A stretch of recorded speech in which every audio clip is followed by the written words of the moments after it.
ಎಲ್ಲ ನನ್ನ ಪ್ರೀತಿಯ ಸೆಲೆಬ್ರಿಟಿಗಳಿಗೆ ನಮಸ್ಕಾರ ಹೇಳಲ್ಲ, ಇಲ್ಲ ಥ್ಯಾಂಕ್ಸ್ ಹೇಳಲ್ಲ, ಇಲ್ಲ ಧನ್ಯವಾದ ಹೇಳಿದ್ರು, ಏನೇ ನಾನು ಪದ ಯೂಸ್ ಮಾಡಿದ್ರು ಕೂಡ ತುಂಬ ಕಮ್ಮಿ. ಯಾಕಂದರೆ ನೀವು ತೋರಿಸಿರೋಷ್ಟು ಪ್ರೀತಿ ಅಭಿಮಾನ ಇನ್ಯಾವತ್ತೂ ಅದನ್ನು ಅದು ಯಾವ ಥರ ರಿಟರ್ನ್ ಮಾಡೋದು ನನಗೂ ಗೊತ್ತಾಗಲ್ಲ. ಬಟ್ ಇವತ್ತು ಆ್ಯಕ್ಚುಲಿ ಇಲ್ಲಿ ಕೂತ್ಕೊಳ್ಳೋಕ್ಕಾಗಲಿ ಹೇಳೋಕ್ಕಾಗಲಿ ಒಂದೇ ಒಂದು ರೀಸನ್ ಏನಂತಂದರೆ, ಈಗ ಆ್ಯಕ್ಚುಲಿ ಬರ್ಡೇ.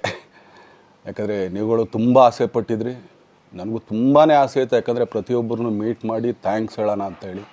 ಯಾಕಂದರೆ ಪ್ರತಿ ಸಲ ನೀವು ಬಂದಾಗಲೂ ಎಲ್ರಿಗೂ ನಿಂತ್ಕೊಂಡೆ ಆ್ಯಕ್ಚುಲಿ ಕೈ ಕೊಟ್ಕೊಂಡು ಎಲ್ರಿಗೂ ಒಂದು ಥ್ಯಾಂಕ್ಸ್ ಇಲ್ಲ ವಿಷಸ್ ತೊಗೊಳ್ತಾಯಿದ್ವಿ. ಬಟ್ ಈ ಸಲ ಒಂದೇ ಒಂದು ಪ್ರಾಬ್ಲಮ್ ಏನಂತಂದರೆ, ಏನೋ ದೊಡ್ಡ ಪ್ರಾಬ್ಲಮ್ ಅಂತ ನಾನು ಹೇಳ್ತಲ್ಲ, ನನ್ನ ಹೆಲ್ತ್ ಇಶ್ಯೂ ಅಷ್ಟೇ, ಇನ್ನೇನೂ ಇಲ್ಲ. ಯಾಕಂದರೆ ನಾನು ತುಂಬ ಹೊತ್ತು ನಿಂತ್ಕೊಳ್ಳೋಕ್ಕಾಗಲ್ಲ. ಯಾಕಂದರೆ ಏನು ಪ್ರಾಬ್ಲಮ್ ಅಂತ ನಿಮ್ಗಳಿಗೂ ತುಂಬ ಚೆನ್ನಾಗಿ ಗೊತ್ತು. ಯಾಕಂದರೆ ನಿಂತ್ಕೊಂಡು ನಾನು ಆ್ಯಕ್ಚುಲಿ ಎಲ್ರಿಗೂ ವಿಶ್ ಮಾಡೋಕ್ಕೆ ನನ್ನ ಕೈಲಿ ಆಗಲ್ಲ ಅಂತ. ಯಾಕಂದರೆ ಯಾವಾಗ ಇಂಜೆಕ್ಷನ್ ತೊಗೊಳ್ತೀನೋ ಒಂದು 15-20 ದಿನ ಅಲ್ಲಿ ಬಿ ಓಕೆ. ಬಟ್ ಆಮೇಲೆ ಮತ್ತೆ ಅದ್ರ ಪವರ್ ಕಮ್ಮಿ ಆಗ್ತಿರಂಗೆ ಪೇನ್ ಸ್ಟಾರ್ಟ್ ಆಗುತ್ತೆ. ಸೊ ಆಪ್ರೇಷನ್ ಅನ್ನೋದು ಕಟ್ಟಿಟ್ಟು ಬುತ್ತಿ, ಅದು ಎಲ್ರಿಗೂ ಗೊತ್ತು, ನನಗೂ ಗೊತ್ತದು. ಸೊ ಅದಂತೂ ಮಾಡಿಸ್ಲೇಬೇಕು ನಾನು. ಆದರೆ ಈಗಿರೋ ಕೆಲಸಗಳಲ್ಲಿ ಯಾರಾದ್ರು ನಾನು ಒಪ್ಕೊಂಡಿದ್ದೀನಿ ಸಿನಿಮಾಗಳು. ಸೊ ಯಾಕಂದರೆ ನಾನೆಲ್ಲ ನನ್ನ ನಿರ್ಮಾಪಕರಿಗೂ ಥ್ಯಾಂಕ್ಸ್ ಹೇಳೋಕ್ಕೆ ಇಷ್ಟಪಡ್ತೀನಿ. ಯಾಕಂದರೆ ಇಷ್ಟು ದಿನ ಕಾದರು. ಸೊ ಅದೊಂದು ರೀಸನ್ಗೋಸ್ಕರ ಅವ್ರುಗಳು ಆ್ಯಕ್ಚುಲಿ ಇಷ್ಟು ದಿನ ಕಾದಿದ್ದಾರೆ, ನಾನು ಅವ್ರುಗಳಿಗೆ ಅನ್ಯಾಯ ಮಾಡಬಾರ್ದು. ಯಾಕಂದರೆ ಅವರು ಒಂದು ಏನೇನೋ ಪ್ರಾಜೆಕ್ಟ್ಗಳನ್ನು ಕೊಟ್ಟಿರ್ತಾರೆ ಅಂಥೇಳಿ.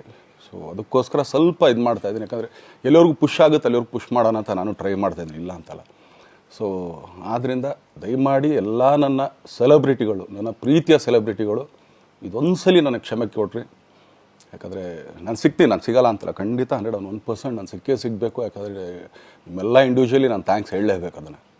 ಆದರೆ ಈಗಲ್ಲ, ಇನ್ನೊಂದು ಸ್ವಲ್ಪ ದಿನ ಆಗಲಿ. ಯಾಕಂದರೆ ನಂದು ಸ್ವಲ್ಪ ಯಾಕಂದರೆ ಈಗಲೇ ಕಾಲೆಲ್ಲ ಸ್ವಲ್ಪ ನಂಬಾಗ್ತಾಯಿದೆ.